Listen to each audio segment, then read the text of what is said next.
Hello, and welcome to the pilot episode of Up in the Air podcast.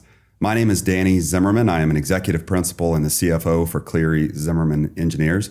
I want to thank you for taking time out of your day to be with us. We hope you'll leave this episode a little bit lighter, and hopefully you will have learned something as well. I'm delighted to have one of my favorite people with me today, Joyce Watson. She's a principal with Cleary Zimmerman Engineers and is responsible for our marketing team. Joyce, thank you for being with us today. Thanks so much for having me. Thrilled to be here. Why don't we get this episode started off just by hearing from you? Tell us about yourself, where you're from, what you do, and anything about Joyce. Yeah, absolutely. So again, my name's Joyce Watson. I lead Cleary Zimmerman's marketing team. Been with the firm, it'll be 11 years in November, which is crazy. Time flies. Time zooms by. It does. I'm originally from Boston, went to school in California, and landed in San Antonio about I always like to question, I know I'm interrupting you already, but I like to ask you about the culture differences between the Northeast. You're a Yankee. I tease you about that. But you've come to accept Texas culture. I have a mug that says honorary Texan. I've seen you in your boots. Husband. Yes, I have many pairs of boots. And you know, it's funny. There is a different culture. They're all unique and interesting and fun in their own way. But the joke I always say, this at cocktail parties, my husband gets so annoyed, is that in Boston, people won't tell you there's a party. In LA, they'll tell you there's a party and that they're going, but they won't tell you where it is. And in San Antonio, they'll tell you there's a party. They'll pick you up. They'll buy your drinks all night. And then when you get too drunk, they'll let you crash on their couch and then they'll buy you tacos in the morning. That's awesome. And I know this because this has happened to me. And then I was in that girl's wedding about 6 months later. So it's truly the most hospitable, most welcoming place I've ever lived. I have to recall the story of you telling me about your first drive into Texas. And didn't you hit an armadillo or something javelina. like that? I totaled my car. What could be more Texan I know. Texas than hitting messed a javelina? With me Yes. right from the jump. And it was, it's been a wild ride ever since. Oh, man. Well, we have just been stoked. I've been honored to work alongside you for these 11 years, and you've made huge changes and improvements in our marketing and really brought us to where we are today. We're going to talk about that today. Okay. So first, before we get started with more conversation about marketing, let's do a segment we're going to call Hot Takes with Cool Engineers. And my hot take today, Joyce, is vote yes for Proposition A and Proposition B coming up on the ballot November 4th in San Antonio. This issue is really important to the development community. Of course, we're excited about what's going to happen, what could happen in downtown San Antonio. But I think as a lifelong San Antonian, it's just really important to make sure the Spurs are comfortable and they're in a place where they can thrive. And it just makes sense to put the arena downtown where the entertainment district is, where the restaurants are, where the nightlife is. I think it makes sense. So my encouragement to everybody who happens to listen to this podcast, go out and vote or vote early whenever earlier voting opens up. Yeah, I couldn't agree more. I mean, I love cities, and there's nothing more important than having a vibrant downtown. And the Spurs, as you said, are so central to San Antonio's identity. Again, I'm not from San Antonio, but the one thing I knew about San Antonio was the Spurs. And so to have them downtown would just bring the energy even more so to the great work that they've already been doing at Hemisphere. So looking forward to voting for it. Yeah, 100%. I was really a graduate engineer, very young when they built the AT&T Center at that time. And it never quite made sense to me why they put it out there. I know there were political reasons they put it out there. But having the opportunity now to bring it back to where, I forget what the arena was called, the original arena, but to bring it back to downtown right there next to the Alamo Dome, next to the Riverwalk, next to all those restaurants, the convention center, it just makes sense. We've got to do this. I know there's a lot of naysayers out there, but as a city, the Spurs are just such a part of our fabric and our culture. And I know they haven't always been here, but gosh, 3, 4, 5 decades, however long it's been. Yeah. The Spurs need to stay here, and we got to make sure this happens. Yeah, I agree. When I first got to San Antonio, nearly, 13, 14 years ago, my first impression, having been in Boston and Los Angeles, was that San Antonio was a great city, but it still had its training wheels on a little bit. And we got to take them off. I mean, we've come so far. We've built so much. There's been so much development and energy, downtown, Pearl, everywhere around there that we have to keep it going. We can't stop it. I'm sure you have you been to Arlington where the Rangers play? Yes. And you've got the Cowboys Stadium? Yeah. We went to the last Cowboys game of this past season. So we were there in January. See, that's what we have to create downtown. Yes. And there's so much conversation about the cost of it and how it's going to cost the city, I don't know, $600 or $700 million. But it's not. At the end of the day, that money isn't coming to us if we don't build this. It's going to pay for itself. Yes. So I really want to encourage everybody to get out, vote yes, if you have the opportunity, if you live in the city of San Antonio, so we can make sure that the Spurs stay here and that we just build upon the legacy of the San Antonio Spurs. I was listening to this morning about Wemby and how he's really gotten into shape for this year, and he's bulked up. Yeah. They actually said he's grown an inch. Can you believe that? I mean, I hear people guys grow until they're 22 years old, but oh my gosh. Yeah, I mean, I saw him when we went to the grand opening for the Red McCombs basketball court at Hemisphere that we did the lighting for. He came, there's a lot of, Spurs personalities there, and Wemby that was there. And just the energy when he walked in the room, like you could tell the room walked into the park, people got much more excited. And so, I'm excited for this season. All right. That's my hot take from a cool engineer. Moving into our podcast, Joyce, today. So I think the most appropriate question to start with is, why are we starting a podcast?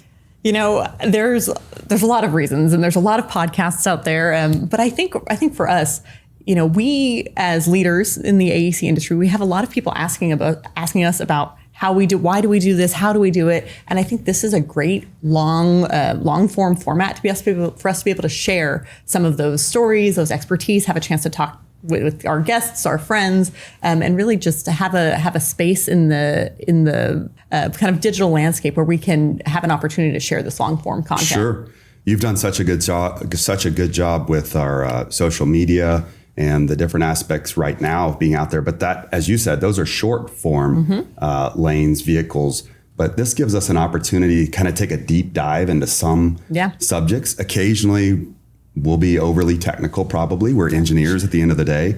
But also, we want to have fun and just talk about things that are important to us and things that we find have really brought us a lot of success and make a difference. So, yeah, that's the reason, I guess, to some extent, just because everybody's doing it also. Yeah. And we've got to be out there in the same space talking about issues, talking about development issues and engineering issues and people issues. Yeah. Because we're engineers, but this is a technical business and we are people engineers as well. So culture is everything to us. Yeah. And I would say, a lot of the conversations that we have with our peers are about culture issues or brand issues. And we want to be able to share some of those conversations with a wider audience because, you speak publicly about these things in a lot of different formats. And so it's a good opportunity to be able to share these conversations and these insights with more people. I think the timing couldn't be more appropriate because at a time in our economy when all you hear about is AI, I think that AI is in a short time frame going to profoundly affect our business and what we do. So as an engineering firm, if we don't continue to lean into what we do well, and that's people and that's service, and that's partnering with our clients to help them achieve their goals, objectives, buildings, then we're going to fall to the wayside. We're going to become marginalized, commoditized. So more than ever, the culture, the people aspect of what we do has got to be front and center with the revolution of AI that's happening. Yeah. Do I think tomorrow we're going to wake up and AI is going to take half of our engineering jobs? No, but I do think it's going to be a drip, drip, drip. Yeah. We've got to get better in every area. I'm drifting here, speaking of which. Yeah, well, it's funny. I'm not an engineer, but my hot take is that we are going to come full circle. I think AI will completely transform the way we do everything. But at the end of the day, we're going to come back to, human generated content, or that human touch is going to be what makes things special at the end of the day. So we're going to, I studied history in college. So it's all cycles, right? It all comes back around. And I think that the human element is never going to change. Speaking of history, you studied history, but you're in charge of marketing for an engineering firm. Yes. How did that happen? Yeah, so I came to, let's talk a little bit about my background. I came to San Antonio to teach with Teach for America. And so I taught special education in San Antonio ISD for a couple of years. I love that I taught not too far from here over at Douglas Academy, over by the Alamo Dome. And then after a couple of years, I realized I was a better project manager than I was teacher. And so it wasn't, my calling the way it was for so many of my colleagues. And my mother was actually in the business as well. She worked for the AIA. She led the AIA chapter in Boston. And so she encouraged me, look in the AEC industry, talk to Tori Carlton, who leads the AIA chapter here in San Antonio. And Tori connected me with a couple of people, connected me with SMPS, which is the Society for Marketing Professional Services. So I applied, it was entry level, applied for a couple of jobs out there. One position was filled, but they told me CZ's looking. And so I asked Tori, I said, do you know who CZ is? She says, oh, they're my landlord. I was like, oh, she's like, I'll send him your resume. And as had the job that I had applied to that had been filled. And so you'll receive my resume from two different places. And I got a call, and the rest is history. So. Did you ever think in high school and college that somehow, I know your mom was in the AEC business, but did you ever think that somehow you would be in the architecture and engineering business? No, not at all. Again, I love cities. I love the built environment. Very much, city mouse as opposed to a country mouse. Mm-hmm. But you married a country boy. But I did marry a country boy, right? So the best of both worlds. But I didn't really, a lot of people are really, it's not that I'm not ambitious, but I don't have like big goals. And I'm like, I must accomplish this or else. I think I'm a student of the liberal arts, and if you can read and you can think critically, you can do anything. And so I just went into my career, post teaching pretty open. I'd loved history, so I thought, maybe I'll work in museums and in public history. I've always liked the kind of education side of things. Marketing was never on my radar. But I think it is very much something that you can learn on the job. I did learn. I'm still learning on the job all day, every day. And I think sometimes that perspective honestly gives me a leg up, because I don't necessarily do everything by the book, because I don't know what the book said. And so I think it's allowed for creativity that maybe wouldn't be imbued in my strategy otherwise.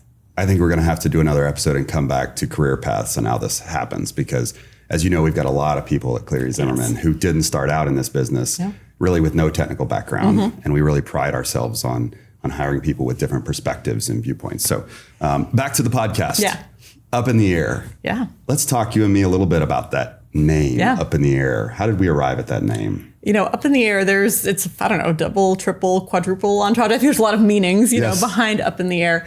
The first I would say is kind of that creative aspect. CZ has always been driven by innovation and trying to figure out what's next, keeping things, interesting, and trying to, always solve the next problem. I think the idea of something being up in the air, it's uncertain, right? We don't know what's coming next. We're thinking about it. So we're trying to figure it out.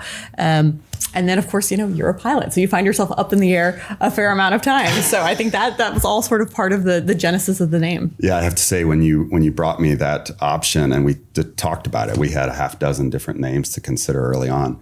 And of course, I was drawn to it because I do like to be up in the air. I've been flying for about 15 years, and I absolutely love it. So I thought, wow, what a great name to have for a podcast. Yeah. So there's so much about flying that really informs what I do in my case, and it was really cool. I also think it's aspirational to some extent. We have always worked hard. We do on our teams, but Cleary Zimmerman as a whole, to challenge ourselves, to look to what our peers, our competitors may be doing, to look to what others are doing outside the market. How can we do better? Mm-hmm. What are we doing today, and how can we improve it? Yeah. That adage of if it ain't broke, don't fix it, I've never believed in, because I think if it ain't broke, can you improve it? Yeah. Can you add a couple Get a little better every single day. What is it? 1% every day? It adds up over time. Absolutely. And of course, Up in the Air relates to the physical aspect of MEP systems. The vast majority of MEP systems are up in the air. I mean, if we looked up here, you've got lights and power and pipes and water and security systems and cameras and all those things that we do as building systems engineers. So gosh, kudos to you and your team for putting some great names together, and one that I think is going to have a legacy with our podcast. I'm excited about it. So how did you get into flying? Well, my uncle is a pilot, and at 12 years old, he took me up in a small experimental. Your heart would drop if you saw this plane. 2-seater, you sit behind each other in the plane.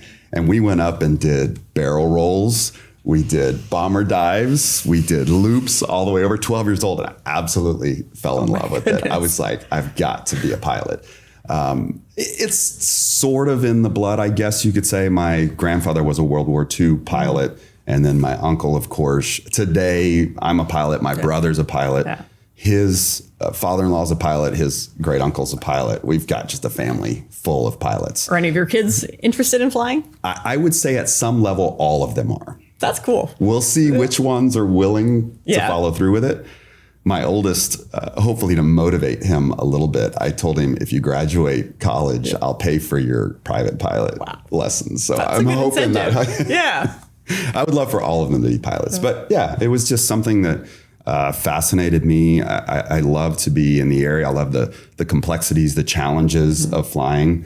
It involves a lot of what we do, what I do as engineers, and that is planning. Yeah. Every good, safe flight involves a lot of planning and looking out ahead. What's the weather like? What's your destination? What are the conditions where you're landing? Where are you going? And then once you're up in the air, you've got to make on-the-fly decisions about weather and conditions and mechanical issues, passengers, if they get sick. So there's so much about it that's just fascinating to me. And I've heard that every game of golf is very different, right? Yes, very true. You play golf? I do. Yes, and sometimes you go up there and you think you're going to get the shot and you shank it off to the side, and then you have to rebuild and come back from it. And the putts, they look so close, but they're so far, and it definitely you're adjusting. It's all about little adjustments. Your feet, your arms, just everything. Yep. Just every little bit makes a difference. So it does sound very similar. Every flight, constant adjustment, constant tweaking. Constant change when you're flying. Sounds like running a business too. Absolutely. It's very much like running a business. So it is my hobby of sorts. I don't play golf, as you know. I like to get in the air and fly, and I'm blessed to be able to do that for CZ. We've got, as you know, the 5 offices across Texas. So flying to those offices, flying to the small towns for cool projects, for complex projects. Flying gives me affords me the opportunity to do that. And that's exciting. Yeah. I like flying, but I like being in a 737 on my way to go play golf somewhere nice. Yes, I'm still working on getting you in the plane with me. It's going to happen. It will. Soon enough. I'll just have to breathe through it. All right, let's talk about marketing and what you do for Cleary Zimmerman.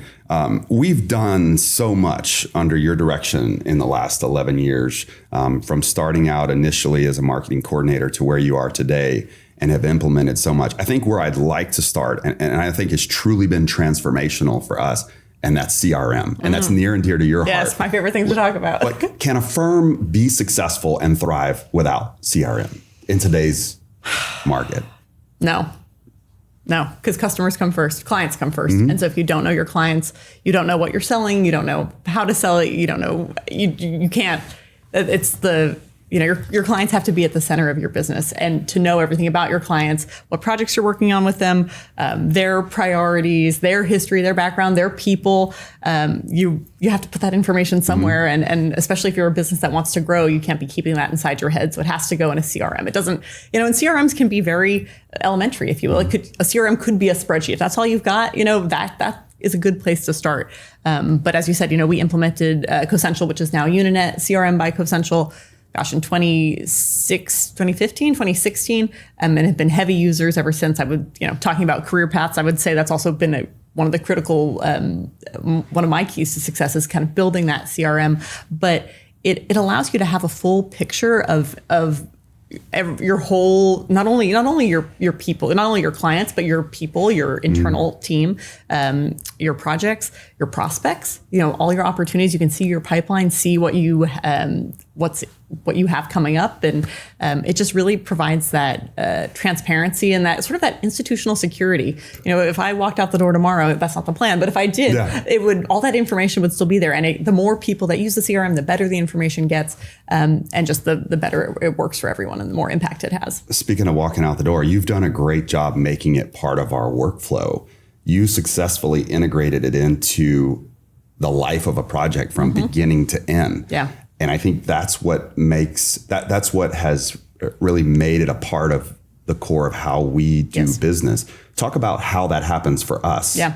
So the key for us, and I think for any firm who wants to do this, is having a carrot and a stick, right? Having an incentive, but also having accountability. And so for us, that incentive is the project number, right? All of our engineers, they want a project number so they can bill time. We're in the business of time, right? That's how we quantify what we do. And so they need that project number, and they need someplace to store their documents and get started and start saving the designs. And so for us, at this point, I can't even remember what the process. I don't think there wasn't a process beforehand. It was just, ask accounting for a job number and you get one set up. So that there was some. It was free form, and it came with all the challenges and pitfalls of that. Yes, and so we had to really establish that process, working closely with accounting, and make it very clear and retrain our whole staff. And we started small, right? We started just with the leadership team, and then we expanded out to project managers and people who have proposal writing authority.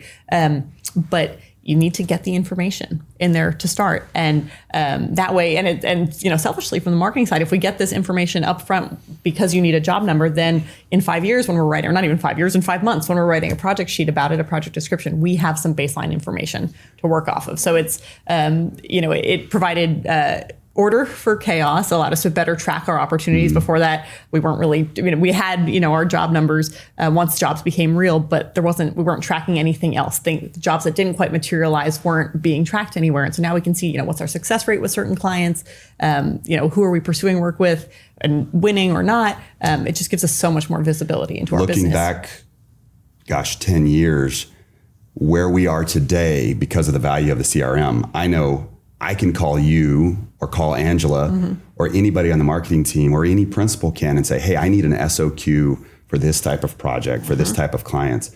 And in a matter of minutes, hours, it seems like we'll get it right back in our inbox, and it's tailored because you have all that data at your fingertips, available with quick queries. Yes. And we use a tag essentially called components. And so if you ask me, this is the example I always use, what projects in Bexar County are over 50,000 square feet with a pool? Like, we can tell you that in 3 minutes, and helpful. I remember I sent a project list off to a client once, and they responded, and they said this, I responded in like under 5 minutes, email and all, with the data or maybe the project list that they need. And they said, this tells me two things, one, that you're awesome, and two, that we need a CRM. and that just, it proofs in the pudding. And it just, because we don't have to spend all this time digging up data out of the server or in some other, easier or less effective organization system. We can spend more time doing other things like this podcast and building our brand in other ways. And it just really,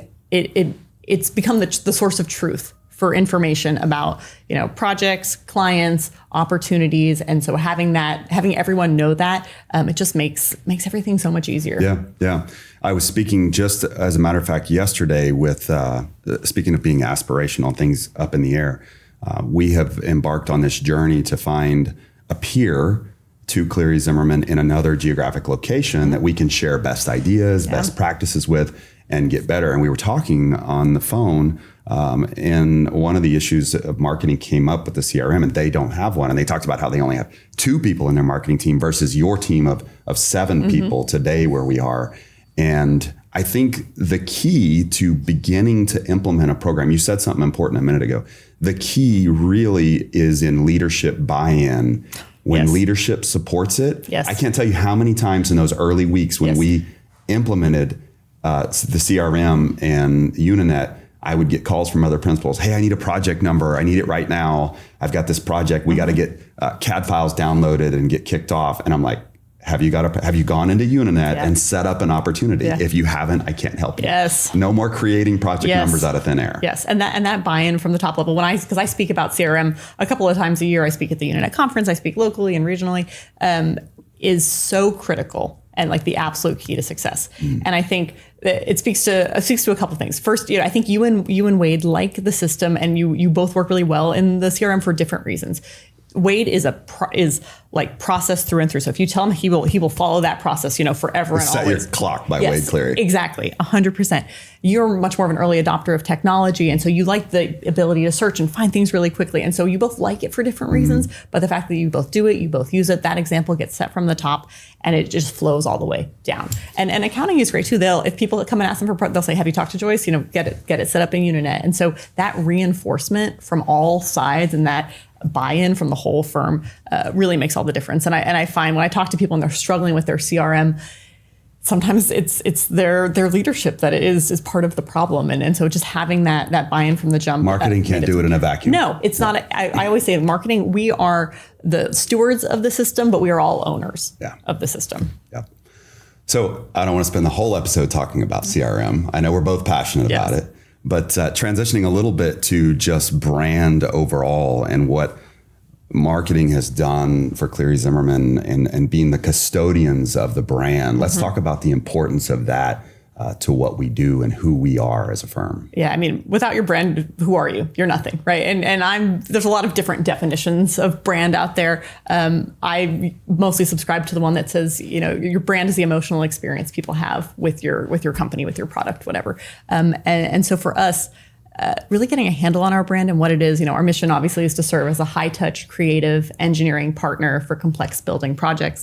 And our values are service, communication, and humility. And those are like the base, like that's the core of the brand right there. And so that's where we start all of our our content comes in all different varieties, all different formats, delivery methods, but that is the core of it. And so once we really, and it took us a few years to kind of dial in, on the mission, vision, and values. But now that we have it, that's our guiding light. And so how do we display that in all of our different ways that we market? One of the ways that I think being true to your brand is being authentic, right? Your team has done an amazing job of trying to take who we are and broadcasting that, being the voice of that, being the voice in print media, being the voice in digital media, being the voice now here on this podcast, hopefully. But that's what marketing is all about. You cannot take a marketing team and say, hey, make us this in the marketplace because we feel like that's what's going to bring us success. No. That's not what marketing is about. No. Marketing has to be authentic. Yes. And I find, and this is probably, again, I probably should do a little more competitor analysis than our team does, but I'm a little less concerned about what they're doing than about who we are and what we're like. I think our Engineered Eats series is a prime example. So for those of you who don't know, barbecue is central to our identity, and that started, it wasn't like discussed like this at the time, but as an opportunity to serve first our team and then our clients. It expanded out to be an opportunity to show client appreciation. We would go barbecue, and the barbecue pit has become a signature for us. It's iconic, right? Yes. The iconic CZ barbecue. So much so that as we started kind of developing this content, I was like, wait a minute, I think this deserves its own page on the website. Like this can't just all languish on YouTube. So, we've got clearyzimmerman.com/BBQ. That's how important it is to us. It's a hallmark of our brand. And once we started thinking about that, it's like, we could really do anything. And so we created Engineered Eats, which is a series of Food Network style videos, which shows the secrets behind how we make our ribs, our chicken. I'm sorry, our ribs, our chicken, and our sides, which is what people, when they're coming through the line to have I love to be in the marketplace and someone says, hey, I tried your recipe and followed that video and it turned out really good. Yes. That's a ton of fun. Yeah, it's super cool. And it's true to us. Barbecue was something we were already doing. Something I say all the time, and the marketing team will laugh. The content's there. You just have to capture it. Yeah. And if you're just capturing that authentic content that's already there, then it's really easy. Everything is aligned because it's what's happening. It's what's happening in the office. It's what's happening with our clients. It's just then our job to kind of package it in a format that people want to watch. You do a great job at it. Thank you. Describe for me the team that you have and how that has become really recognized across our offices, across our market sectors, across all of our practice areas. They recognize the team that you have in making your team members accountable, responsible. They have roles and responsibilities, and it just works really well. Yeah, I mean, we've been very lucky. And again, when I started, there was two of us, right? I was a marketing assistant when I started, quickly promoted to marketing coordinator, and then a director of marketing. And now it's grown, as you said, to 7. And so it has, I would say in the past kind of 2 years, really split into these two arms. One is the proposal side, where we do all of our requests for qualifications, teaming materials for our clients, and statements of qualifications. So they're really focused on winning work, right? Bringing money into the firm. That's their main job. And then on the other side, now we have our kind of digital marketing team, which is photography, videography, social media, and just all of this podcast, everything like that. And so I think for a long time, when it was a team of 3, I was like, okay, everyone needs to be good enough at everything to be able to jump in. But as we've grown, I remembered something that I learned in my 6th grade history class, which was specialization is the key to civilization. Like that's what allows civilization to run, is that people have defined roles and responsibilities. And so being able to put a little bit more of that into practice for our team has made all the difference, because it allows for us to get to do more, right? If people aren't, torn between, like for social media, for example, what really made the difference was when we decided 3 or 4 years ago, I can't remember, that we were going to dedicate a person starting part-time just to social media, because that was the first thing, any marketers listening will understand this. Social media was the first thing to go by the wayside when we got busy with, client-driven deliverables. We would just, we don't have time to post, we'll do it later.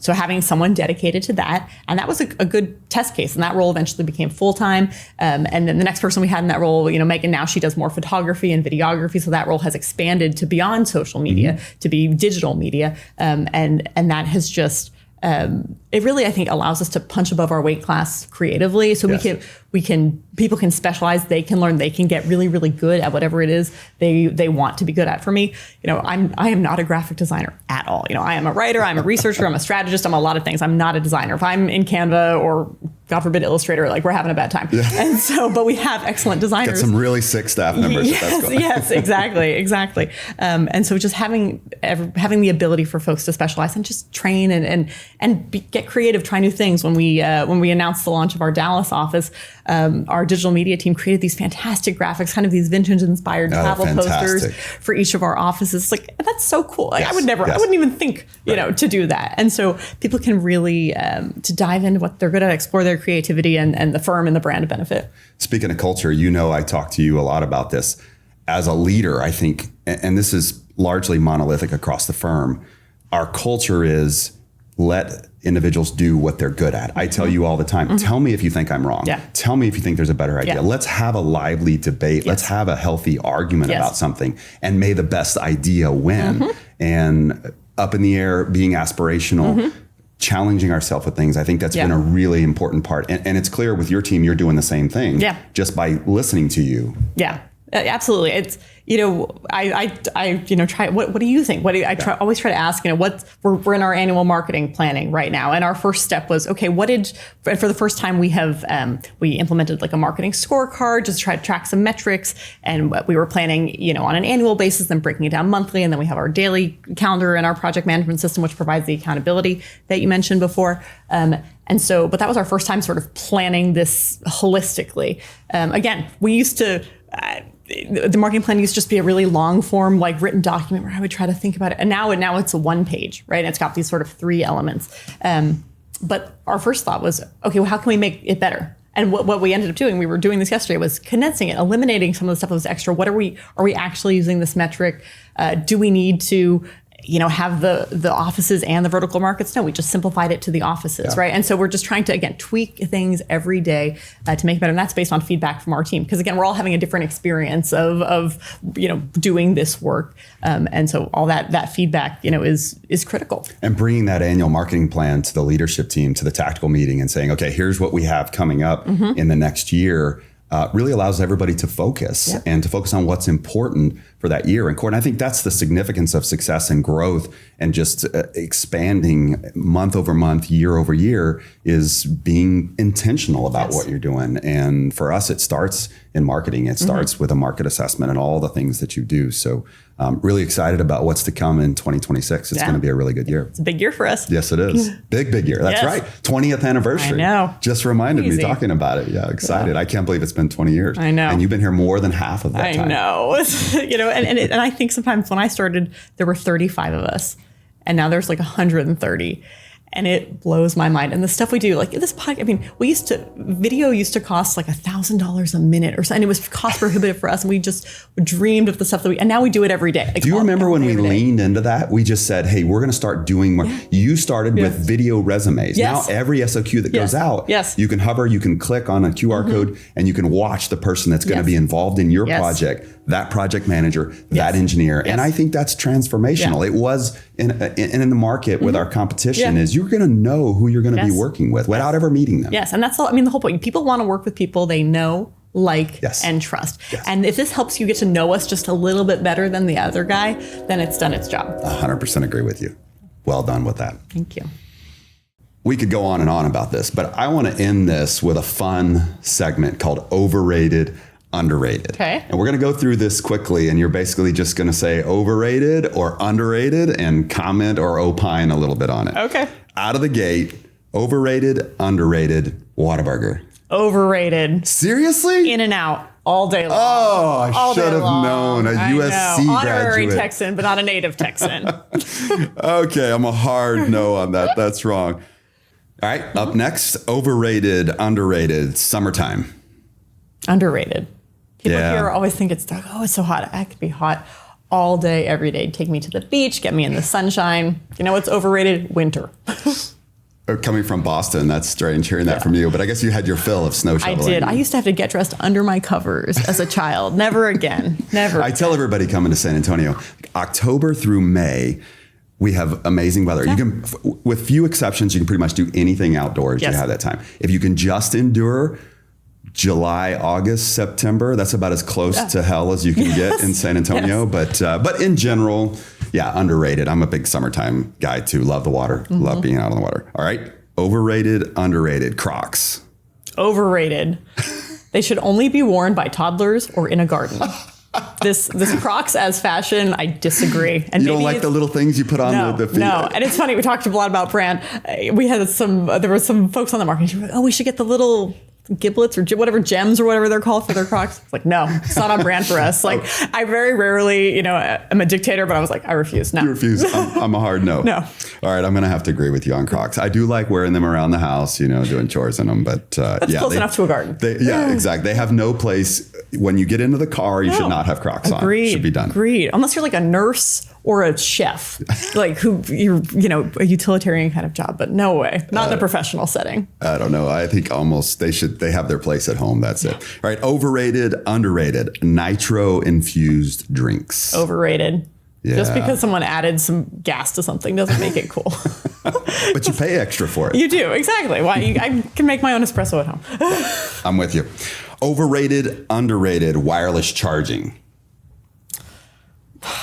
Overrated. It's all well and good, but I drive a slightly older car and that doesn't have wireless charging and I get along just fine. I feel like it never works Yeah. well. Supposedly the little sign comes on my phone if I put it on there, but it's terribly slow. Yeah. I think the technology hasn't matured yet to be on wireless charging. And if you have like a cute case on your phone, it won't work. It's just a little too finicky. If you're gonna sometimes new isn't necessarily better. Yes, I agree. This one, I'm really curious where Joyce falls on. Overrated, underrated, true crime shows. Overrated. I'm not into violence. The real world is scary enough. I don't need to. The news is terrible enough. I don't need to and it rewatch is it or real read. world, I know. right? I don't need to use that as entertainment. I think it's a little bit twisted. I just not I had my a cup good of buddy tea. that I grew up with that would say, I go to the movies, I watch shows so that I can escape reality. Yes. True crime kind of puts it like you're looking over your shoulder in the house at night. And I would say that that's the reason that there's a lot of people are like afraid of cities, afraid of things because they're watching all this scary and yes, terrible things happen every day. And I hope and pray that none of that ever happens to anybody. But if you keep it in the forefront of your mind, that can't be good. No, it's not good for the psyche. No, Agreed. not at all. Yeah. Overrated. Overrated, underrated. This has taken us back way before me or you, but the Beatles. Underrated. They're the best. Like the Beatles have a song and an era for everything. Yes. For every phase of life. Yes, it's great. Yeah, love the Beatles. I'm with you right there. All right. Overrated, underrated. Kanye West. Overrated. No. Bye. Kanye West creeps me out. He needs to go away. Yeah. I don't even know what name he's on, right? Hasn't he changed it like 3 times now? Yes. Yeah. Just about as many times as he's changed his wife. So I'm overrated. That's savage. All right. Overrated, underrated. The Golden Bachelor. Overrated. I know a lot of people love it. I've never been a big reality TV So this person. falls into true crime for you, kind of. Yeah, again, I watch TV to be entertained. Catch me watching a teen soap any day over reality TV. I can't tell you how many times I walk into the house and my daughter and wife have The Golden Bachelor on. My wife loves it. I don't know if she's thinking about offing me somehow, but she loves The Golden Bachelor. I think I can appreciate The Golden Bachelor almost a little more than the regular Bachelor, because at least on the Golden Bachelor, everyone's there for the right reasons, maybe by that point in their life. Yeah, I agree with you. But I don't know. It just doesn't grip me the way it seems to regular grip Bachelor most of America. is like, have any of those relationships ever worked? I'm sure someone could one. I think, was it Trista, the first Bachelorette. I feel like she got married and has like a couple of kids, but ever since then, really the only season I've ever watched was one where my husband had a high school classmate that made it to like the final 2 or 3, and they made it to the hometown date. And so I was laughing, next time that we went to burn it, I was like, oh, look, we're doing a hometown date. But other than that, no, I'm not a big reality TV watcher. I think we could go on and on about reality TV, but let's move on to Las Vegas. Overrated or underrated? These days, I got to say underrated. I have been in a big Vegas mood recently. I think mostly because my favorite band, the Backstreet Boys, has been in residency in Las Vegas. So I saw them in the summer. I'm going to go see them again and take my sister for her birthday. About to say, are they good enough to go back to? Yes, I already have my tickets. I'm booking my flights. But also, I think, honestly, the older I get, the more Vegas becomes less of like a place to go party and a place you can go and do whatever you want to do. Okay, I'm going to take this MEP on you, engineering, building systems engineering. I still don't like the fact that the vast majority of casinos that you go in allow smoking. I hate walking through the clouds of smoke. Yes. You cannot put enough oxygen. You cannot put enough outside air, fresh air into those systems to not feel like you reek of cigarette smoke when you walk in. Yeah, I definitely agree with that. But I do find that the more time you spend outside of casinos, the more fun Vegas is. Because I think now there's just so much because it attracts people from all over the world. There's all types of everything. If you want to go to shows, whether it's a concert or Cirque du Soleil or anything like that, you can do that. If you want to, I went to the Mob Museum last time I was there, or the joke amongst my husband and I is, I really want to go to the Neon Museum, but every time we go, no one else wants to go or it's too hot. You can go to the spa, you can go shopping. I mean, I just think that especially for those of us who live, in the Southwest, it's not that far. It's an easy place just to get something that's a little bit. It's like a direct flight. It's a direct flight, yeah. And San Antonio, in addition to needing a Spurs arena, we need more direct flights, just about anywhere and everywhere. True. So excited for all this development that's happening at the airport. But I think it's in the cultural zeitgeist. I feel like Vegas is a little bit overrated, but for me currently, it's underrated. Yeah, I'm still going to fall on the overrated side, but that's all right. Yeah. All right. Last up today, overrated, underrated, lifted trucks. Being a Yankee, moved to Texas, lifted trucks. Overrated. What are we trying to prove? In the spirit of authenticity, I'm the same. As a true Texan, a lifted truck is useless. It's pointless. Yeah. And then if you want to be really ridiculous, add some lights under there shining on the ground. Yes. All that kind of, totally overrated. Please don't lift your truck. It looks dumb. Though I have a new appreciation as a Yankee, a new appreciation for people who use trucks for truck stuff. Like a lot of the folks I know who drive trucks are throwing stuff in the back. They're driving through ranches. Like people are actually using their trucks. And I think because in Boston, there's not as much utility for a truck as there is in Texas, whereas here, I'm like, we need to pull a trailer for a variety of things. And so I think having a truck in Texas especially is useful. Well, we're going to finish the podcast on the same page with lifted trucks. Joyce, thank you for being with me today. This has been a ton of fun. And to everybody who joined us, I just want to say thank you for being with us, taking time out of your busy day on this, our pilot episode of Up in the Air. My name is Danny Zimmerman, and I look forward to seeing you back next time.